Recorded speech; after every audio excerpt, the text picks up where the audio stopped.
So, hello and welcome to the channel. And this week, as you can see, I'm doing another Q&A thread. Now, I absolutely love to do these videos.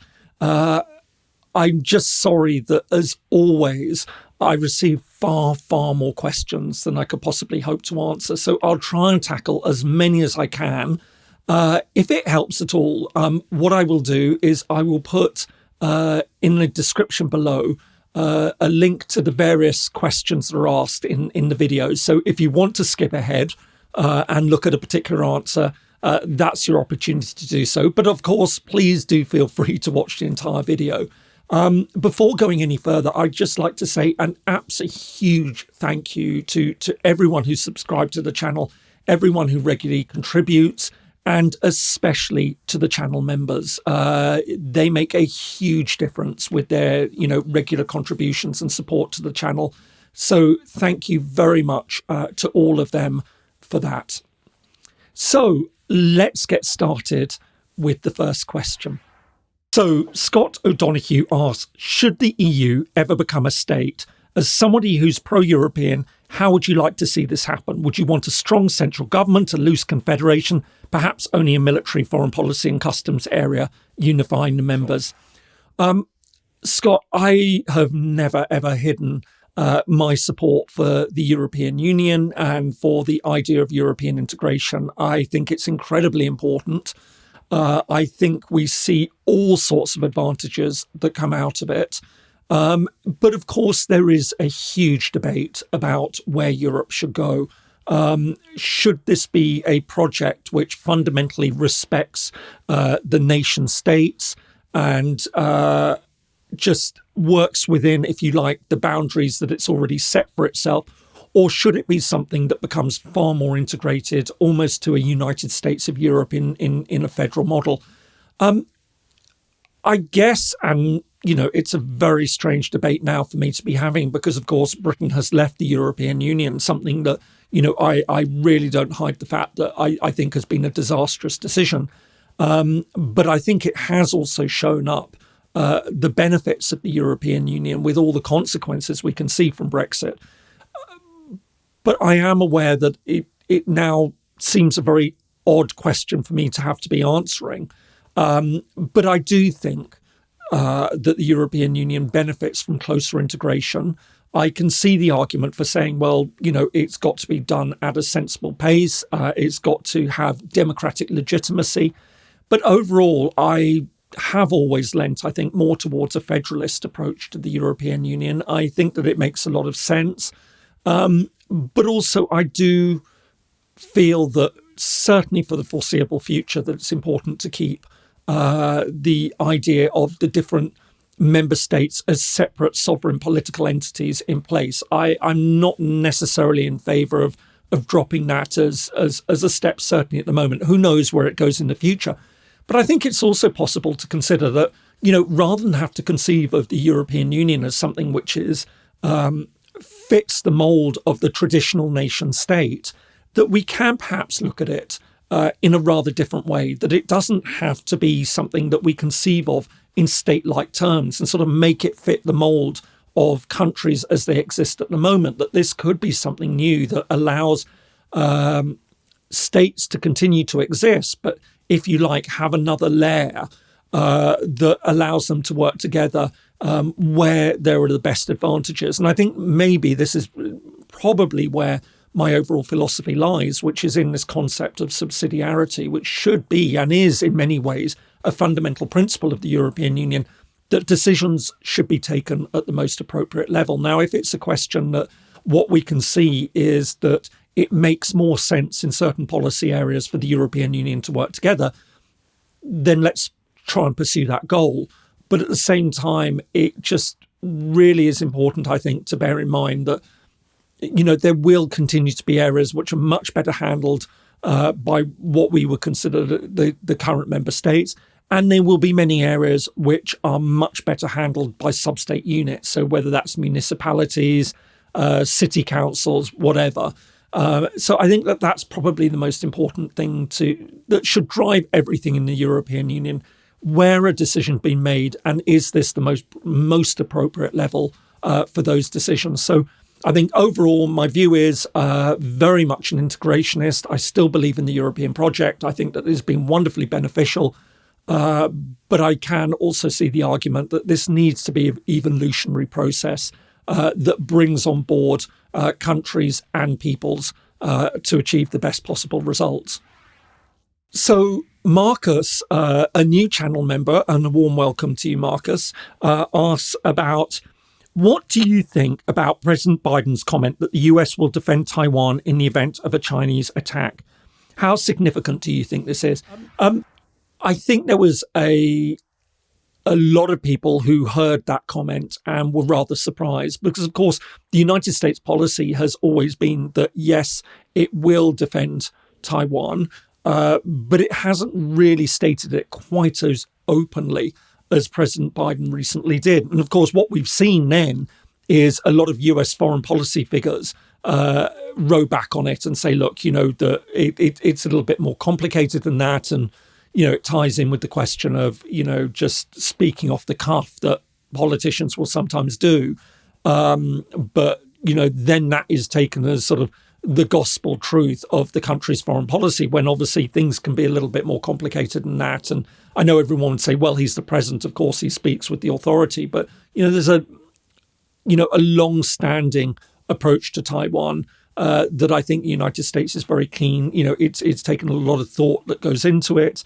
And I think, they're keen to make sure that this isn't misunderstood as to what it means. But of course, this question is becoming far more significant, especially in light of Russia's attack on Ukraine, that there is a real sense of, could China be thinking through what it's going to do with Taiwan? Would it launch an attack? And I think that Beijing will be watching very, very closely at everything that's going on at the moment with Ukraine and how the West has reacted to Russia, and making very careful notes and sort of thinking through its own strategy for how it's going to be able to deal with this. So I think there is an important message that needs to be sent out that the United States, other Western partners, will do everything in their power to protect Taiwan.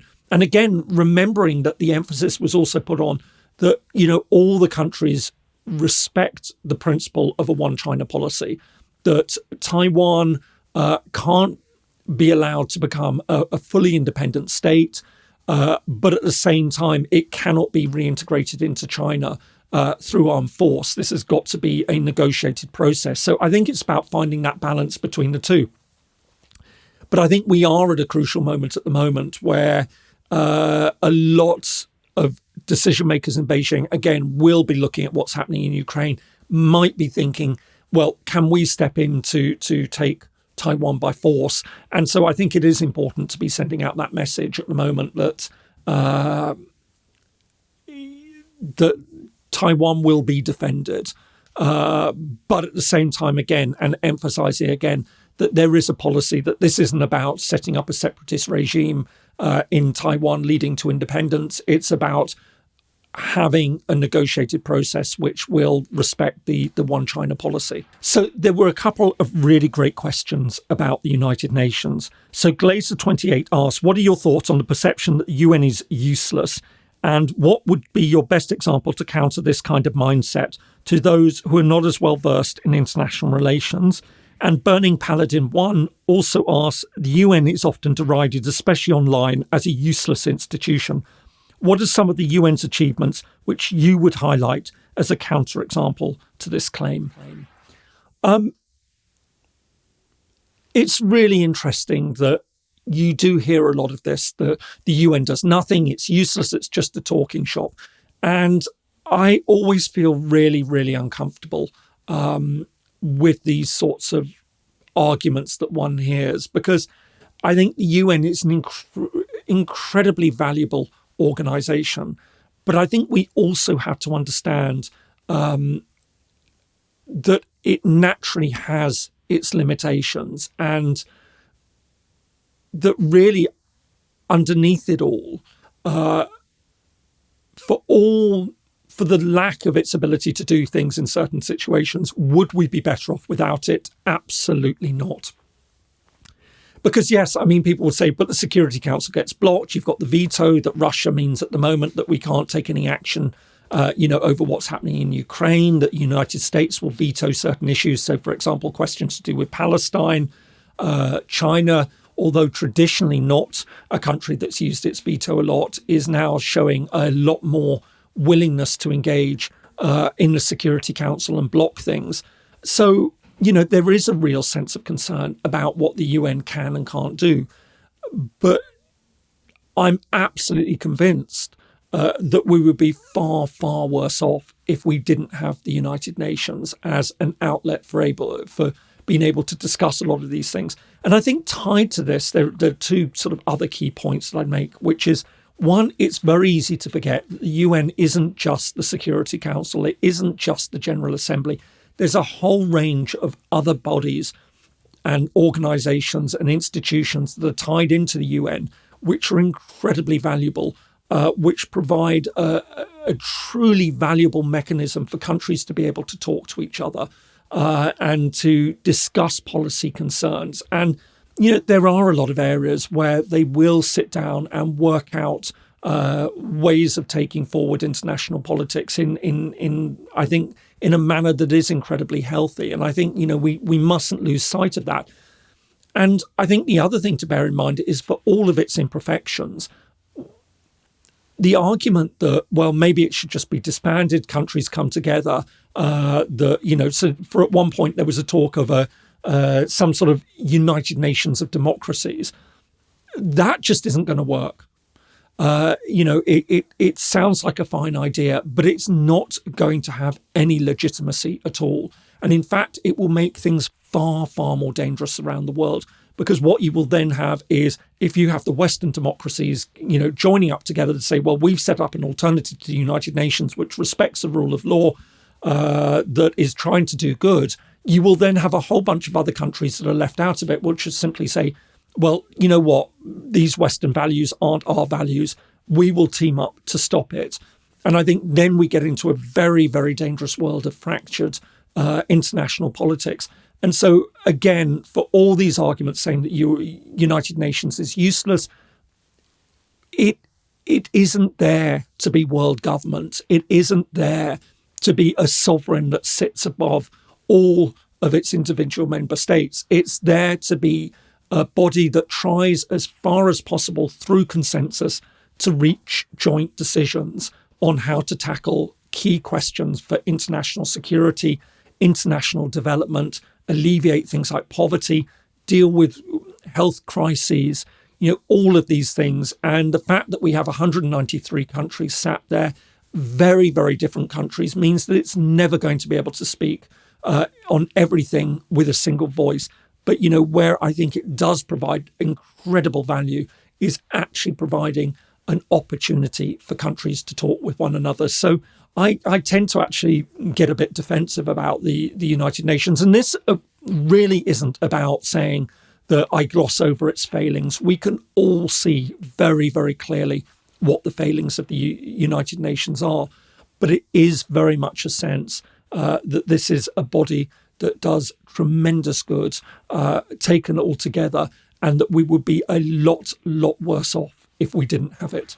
So Sergei Bychkov asked, how would you go about with people who, instead of having a decent discussion, whether in person or online, prefer to shout out slogans? Sergei, look, one thing that we can all see is just the way that discussion can often evolve online. One of the things that I know this isn't terribly popular is that I've become a great believer that we shouldn't really have anonymity online. I can fully accept that there are certain circumstances where it could be useful. But I think the problem that we have is that far too often people can hide behind anonymity and take very, very radical views. And I think the thing is that when people are forced to use their own names, then it forces them to moderate, if not their views, then the way they express those views, that they have to, most will feel the need to become much more polite. Actually, I should just say as an aside, I was reading a really fascinating paper recently about the psychology of trolls online, and sort of essentially saying that many trolls are basically exhibit tendencies of being psychopathic. That it's not that they don't understand what their comments do. They do understand, they just don't care. And they take some sort of pleasure out of being quite abusive. And I think, when we talk about these sort of discussions, it's actually really important to draw a difference between, those who disagree with what we have to say, and ideally there will be those who express it very politely. And, I find this the whole time. So many, look, I put up videos and I try and speak with a bit of authority on my subjects, but I do know that in many of those cases, as much as I've researched them, I don't come from the country, that, they're short videos, that there will be all sorts of things left out. And I get so many wonderful comments from people saying, look, I really enjoyed the video. Perhaps you could have mentioned this. And, they'll put it in incredibly polite terms. And I love those sorts of comments, because not only does it help me to learn, but I think for so many others who are watching the videos, who then go through the comments, they see this, they learn a lot. So everyone who does that, who expresses an alternative view, who says, look, with respect, I think, you might be wrong on this, or, you could have said that. Those comments are brilliant, and they help enormously with the channel. I think they help in all the situations that we see around. But of course, then you get the ones who just come in and start screaming abuse, who will call me a liar, who will call, disinformation. And I have to say absolutely clearly, look, I make these videos in good faith. That, I don't set out to misinform. I certainly don't set out to lie to people. Occasionally there may be things that, I've missed out for whatever reason, not because I'm trying to hide something, but just simply I might not have been aware of it, or I cut it out in editing. Sometimes it can happen by accident, I have to say. Not very often, but sometimes I had that bit in it and I took it out. But they'll come in and they'll be really abusive. And that does no good to anyone. I mean, it doesn't help. If they're particularly abusive, I will, and I don't hide this, I'll just simply delete the comment. Again, though, YouTube is also very strict on its own internal AI monitoring. And it will often delete comments without my even knowing about it. It'll just look at it and just simply say, no, I'm not even going to show this, to James. He's, and just bins it. And that happens. Bizarrely, I've even had it happen to my own comments when I've replied to someone, that for some reason YouTube has decided that my own comment on my own channel crosses a line and deletes it and I can't find it. So that will sometimes happen. But if somebody oversteps the boundary, I will delete the comment if they are really offensive. And it doesn't happen terribly often, but sometimes it will. I will block people. And, I really hate doing it. But, sometimes you just see that somebody just is truly unpleasant and, maybe falls into that trolling category of, there's something more to it. And, those are not the people that I want to engage with. And you can see a difference between people who are just rude in a response and people who actually, it goes beyond that. They take some sort of pleasure out of being very, very offensive. And they're the ones that, let's just not bother. They can go somewhere else. There's other channels that they can go and visit that, they can express, outlet for hate and hostility. But, I hope that people can be more engaged here. So a rather long answer. Not sure if it entirely answered your point. But I guess what I'm trying to say is, look, yes, I like to engage with people. I like to try and say, well, look, can I change your mind? I like a good debate, but I also fundamentally respect the fact that people can be different and that people can have different views, and there needs to be an outlet for that. And again, so many times I've gained so much from people who've been willing to express a different view. So Ramith Gopinath said, do you believe that Turkey's refusal to accept Sweden and Finland's entry into the NATO provide added impetus for a new non-NATO European security alliance? And Sandy Bruce asked, what are the chances of there being an EU military force since some members of NATO are getting annoyed with the US dictating so much? I think that this is one of those debates which is going through a really interesting time at the moment, because what we've seen until relatively recently has been this idea that Europe needs to go its own way, that the United States has lost its focus on Europe, that it's looked more towards Asia. And of course, everything that's happened in Ukraine, I think, has led to a fundamental reevaluation of that. I think what we're seeing in Washington is a pivot back to Europe. I think still a lot of interest in Asia, but I think what we're now seeing is a much greater engagement with the current Biden administration in Europe.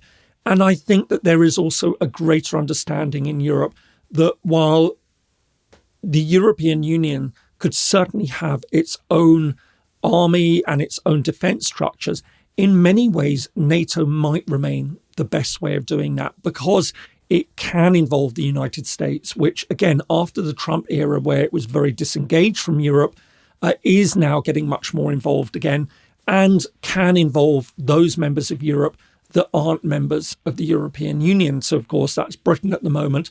I think Norway is also incredibly important in all of this. And for better or for worse, and, I'm very critical at the moment of Turkey, but I think it is also important to try and keep Turkey in that overall structure as well. So I think NATO provides a really good way of managing that. And I think as I look at things now, I again, being very pro-European, very pro-EU, I nevertheless sort of have a sense that NATO for security might be the better body to work with for all sorts of reasons, of course. And, remembering, of course, it's not just the United States from North America, it also involves Canada, Iceland as well, which, although it doesn't have its own armed force, has actually traditionally played quite an important role in monitoring the North Atlantic. So I think NATO is important. I think that it's valuable for the European Union to continue having its discussions on European integration and defence cooperation and defence and security integration. But I really feel at the moment that, maybe we should be focusing a bit more on NATO. Now, of course, understanding that assuming Sweden and Finland join, and we know what the problems with Turkey are at the moment, that will still leave a small number of countries outside. So we will have Austria, we'll have Cyprus, we'll have Malta and Ireland. And I would hope that one or two more of them actually will take Finland and Sweden's lead and say, look, we also believe that it's important to join. I think Ireland would be a very good candidate to join. And frankly, I don't fully understand why Ireland isn't having that debate. I know that people will say, well, it's got this whole tradition of neutrality. Well, Sweden's just throwing away 200 years of its neutrality. Throwing away is probably not the right word, but, readjusting 200 years of neutrality to join NATO. And Finland, for its own reasons, also has decided, to cast aside its non-alignment since the Second World War to join NATO. I think that Austria can reconsider this. I think Ireland can reconsider it. I don't see any reason why Malta can't. Cyprus is more tricky because, of course, the division of the island means that Turkey will definitely veto Cypriot membership. But it would be interesting to see Cyprus also have that debate. So I think there is a very good argument to be made that while it is useful for the European Union to work with one another on security, that NATO in many ways now is perhaps the better body to be pursuing that. So Chris H. asked, how far back in history can we trace threads of our current social, legal, political frameworks for secession and independence? While much of it is certainly recent development, I've always wondered how far back we can trace these aspects. Chris, and thanks for your lovely comments about the channel as well. This is obviously a question that I am absolutely fascinated in. It touches very much on my academic work. And it's a great question because what we've seen is a real evolution of how the international community thinks about secession, thinks about independence. And this is something that we can trace back to the 17th century and the emergence of modern statehood as we understand it. Then we go into the 18th century, the creation of the United States. And there's actually been a number of waves of different thinking on this, which have evolved, if you like. Now, I'm going to do an absolutely shameless plug here now, that I actually have a book coming out in just a couple of months, and just in the past few days submitted the final corrections on the manuscript with my co-author, a fantastic scholar called Miculus Fabri. And we have just submitted the final corrections on a book on introduction to state creation, state formation. I'm going to put a shameless plug link above and in the description below for the book for anyone who might be interested in pre-ordering it. But we deal with all of these questions. So I'm not going to give away the whole show and say, but essentially we tackle this question that in actual fact, many of the rules that we think about secession and state creation are from after the Second World War.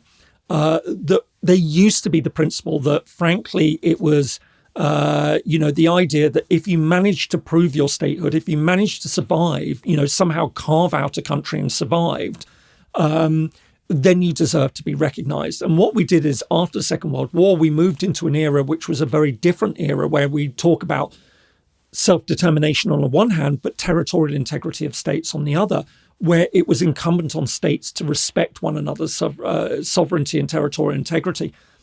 And through a process of a number of conflicts, especially two key ones in Africa. So we had Congo in 1960 and then Biafra at the end of the 1960s, which really cemented the idea that we have today, that there isn't a right of unilateral secession. So it's been an interesting evolution of thinking internationally about this that's taken place essentially over the past 200 years. Again, and absolutely shameless plug, we do cover all of this in the book. And I think, for anyone interested in all of this, if I might say so, I think it is a really good starter guide. And we cover all sorts of interesting examples. There's lots of case studies in there talking about, some of the mechanics of how you create a state, what you need to do, how you get recognition, how you join the UN, all these sorts of questions. So hopefully that will answer a number of your points. But of course, once you've read the book, if you've got any further questions, do please feel free to drop me a line, or maybe I'll come back and revisit the question in another Q&A. So there were a couple of questions on Yemen. With the war in Yemen essentially reaching a stalemate and calls for separation getting louder and louder, what should the international community do? And Mus Aurelius asked, North and South Yemen became Yemen in one of the rare unifications. However, it's not been a dance on roses. What are your thoughts on this? So I think this is a really interesting question. And, I've done a couple of videos on Yemen, one on how it unified. And it is a really interesting story. It took place pretty much at the same time as the two parts of Germany unified, but it was a very, very different process. That what you actually had is two independent, separate UN members coming together. And they'd not ever been formally unified in the past, or at least certainly not in modern terms, that they had very different history. But there was some sort of sense of a cultural link that made unification seem logical, but it hasn't been a happy union. And of course, what this underlines is that very often in the international system where territories have come together and there's been a consensual element to it, that they've then found it incredibly hard to break apart. And another really obvious example of this is a country that lies just south of Yemen, which is, of course, Somalia and Somaliland, which, again, Somaliland had a brief moment of independence. It joined with the Somali Republic, but it wasn't a happy union. It's tried to break away. and it's found it very, very difficult to get international support. So I think, this is a really a good example of how unifications, when they take place, even if a territory was a sovereign independent state before, it's very difficult for a separation to occur. Look, Yemen is incredibly complex, and we have this conflict that's going on there.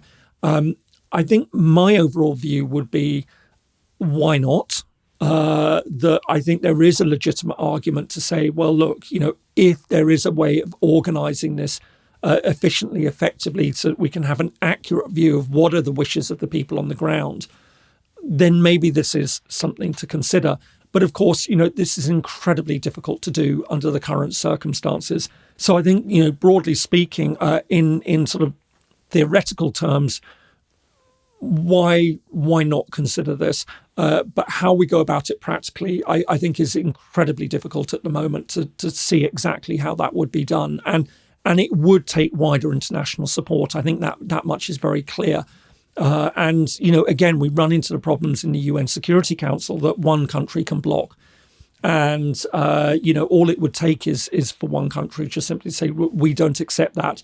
And you're going to have a South Yemen that, even if it manages to forge its own identity or own political identity separate from Yemen, could then find itself sitting in limbo for many decades, rather like Somaliland to its south. So I think that that's a really, really important point to consider. But yes, in principle, I can definitely see a logic to this. So the wonderfully named Acting the Maggot says, Samuel Huntingdon's theory of a world reorganised post-Soviet Union around 6 to 7 core civilizations who have broadly cultural, regional, political influence over many similar, smaller affiliated countries, to me seems to be coming true, even it's taken 30 years. What are your thoughts on the emergence of the world in the 21st century being organised around core civilizations? This is a really, really great question. And of course, the whole debate about the clash of civilizations was one of the two really big ideas that shaped my studies when I first went to university. So we were just at the end of the Cold War. The Berlin Wall had fallen, the Soviet Union had collapsed, and there was two, if you like, competing schools of thought about where the world was going. The first was Francis Fukuyama and the famous End of History, which essentially argued that, look, liberal democracy is one. We're now going to move into an era where essentially ideology is dead. That almost like managerialism, now it might not happen absolutely immediately, but we're going to move into a world where liberal democracy will reign supreme, and that's it. We're going to move towards a much more utopian view of international relations, of politics within countries. And then, of course, you had Huntingdon, who came along and said, no, it's what we're going to see is the emergence of key civilizations. And it was a real debate at the time about the two. Many IR scholars felt deeply unhappy about Huntingdon's theories on all sorts of levels.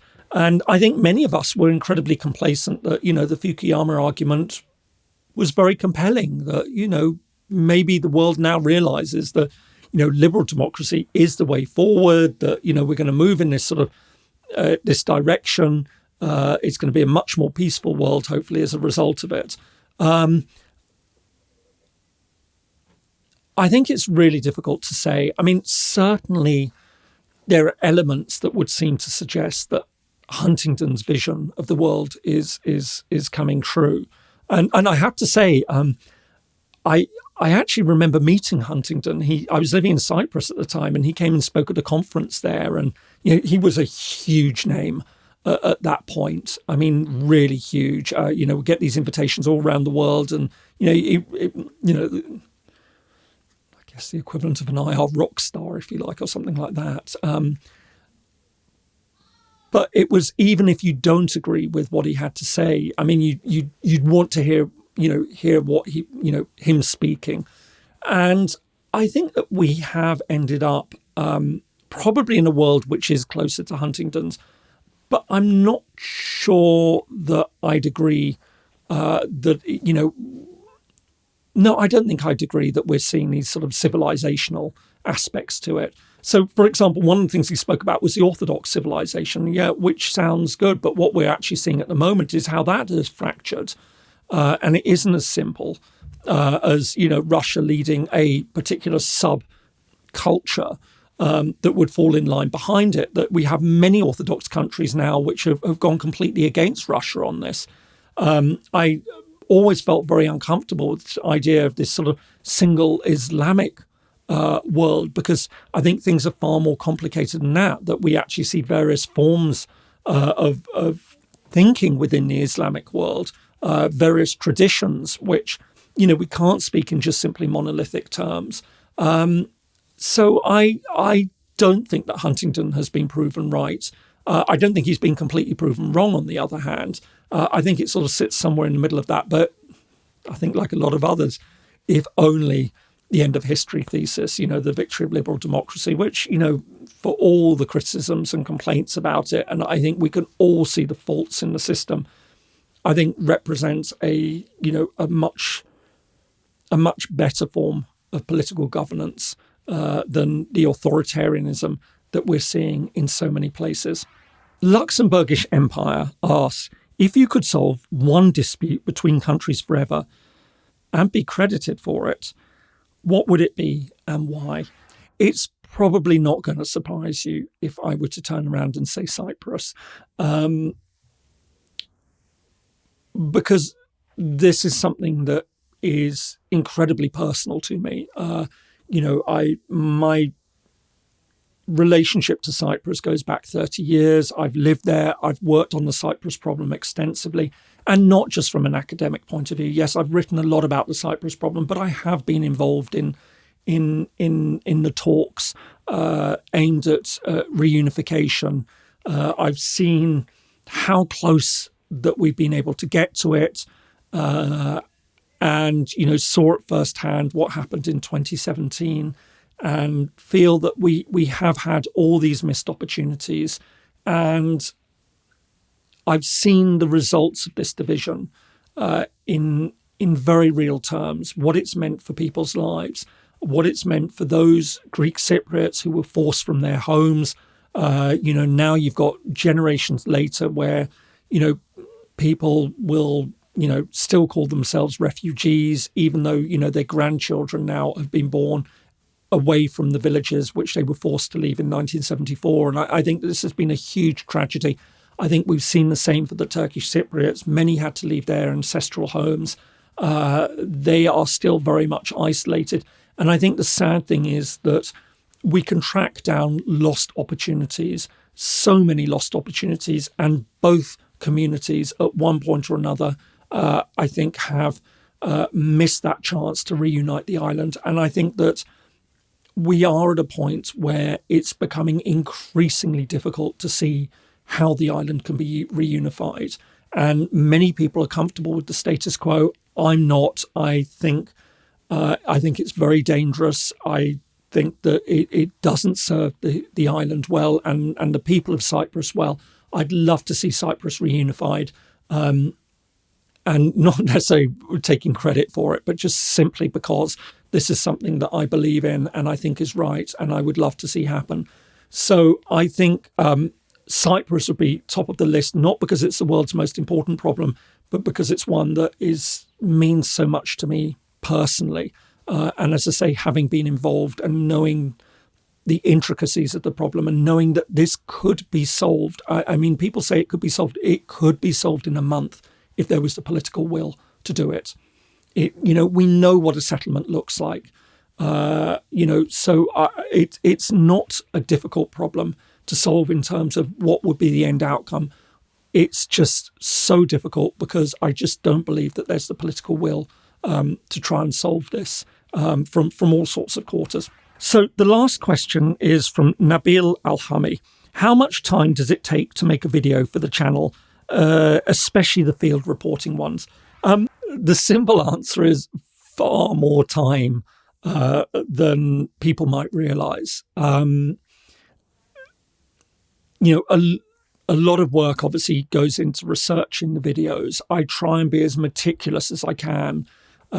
In many situations, I'm coming at a situation, an issue that I might know something about, but not a lot. And so I really immerse myself in learning about the situation, trying to build up a picture, reading not only news reports on it, but things like think tank reports, official sort of UN reports, and crafting a story. And it's not necessarily about having the definitive answer to any of these problems, but the more it goes, the more I like to think that what I'm trying to do is raise bigger picture issues, how a particular problem, a particular conflict, a particular situation relates to things that we see more generally in other situations. So almost how they are archetypes for what we see going on elsewhere. And so I try and, that's why in every video, I try and pick out a bigger theme to illustrate the point. And I think that this is often important because this also provides that way of hopefully opening the door to people from those conflict situations or from those situations to add to the debate. And, I mentioned another question about how people respond to the videos. I always like to hear from people on the ground who will say, I love the video, but I think this, or you could have added that. Obviously, I love, when people say, I really like the video and you were spot on. I mean, and I am very aware that, in the world we live in, people from these situations are watching, and they will be watching very, very critically. So when I put together the videos, I'm always aware that, this isn't, I have to be very careful what I say, and I have to make sure they're as accurately researched as possible. So the research and the writing is very time consuming. I edit a lot because I will start out with so much information and I constantly have to think, right, okay, I need to keep this to 10 to 15 minutes. What is really important and what's important for people who might be new to a situation? It's so easy to throw in too much information and overwhelm people. And so people who come from, this is the big problem, is that people who come from these situations, these conflicts will say, well, you didn't include this, you didn't include that, and not realize that you need to step away. So researching writing takes a very long time. Filming and editing is also remarkably time consuming. And it's a lot of skills that, I've had to learn to do it. And it's taken a lot of time to learn those skills. And then even when I upload the video, that's not the end of the story. As you know, I do my best to respond to as many comments as I can. And, I think this is a really important part of the channel. And, maybe I shouldn't say it, but, I do sometimes think, what's the point in doing a channel if you're not going to try and engage with the comments? And sadly, I see that on some, that people will just simply throw up a video and then walk away from it. And I don't like to do that. I want to learn more from it. I like responding to it. I like the debate. This is why I love doing international relations, why I love talking about it, why I love discussing it. And this is a great opportunity to do that. So aside from the researching and writing the script, then it's the filming and the editing. And then there's the follow-up on it, which, as I say, also means engaging. So it takes a lot of time. It really does take a lot of time. And so, again, I'm incredibly grateful for all the support that people offer for the channel. I really, as I say, everyone who's taken the time to subscribe, all those who comment on a one-off, even more if they comment on a regular basis. And I'm going to do one more plug. Everyone who contributes to the channel and becomes a channel member, I really am incredibly grateful to them all because, it's also quite costly putting together these videos. I know it might not seem like it, but, if you think there's an equipment outlay for it, I've had to subscribe to all sorts of news channels and organizations in order to be able to research things. There's all sorts of software that I've had to get, editing software, stock footage. All of these things, cost a lot. So, it's a lot of time, effort, expense that goes into these videos. So again, I'm incredibly, incredibly grateful for all the support that you offer. And I think, unfortunately, I'm going to have to leave it there. It's been really fantastic. Again, there's so many more questions that I would love to have tackled. I'll try and go through the questions online and respond to as many of them as I can with some written answers. But thank you so much to everyone who put forward a question. Thank you to everyone who's watched this. And I really look forward to seeing you in the next video. Thanks.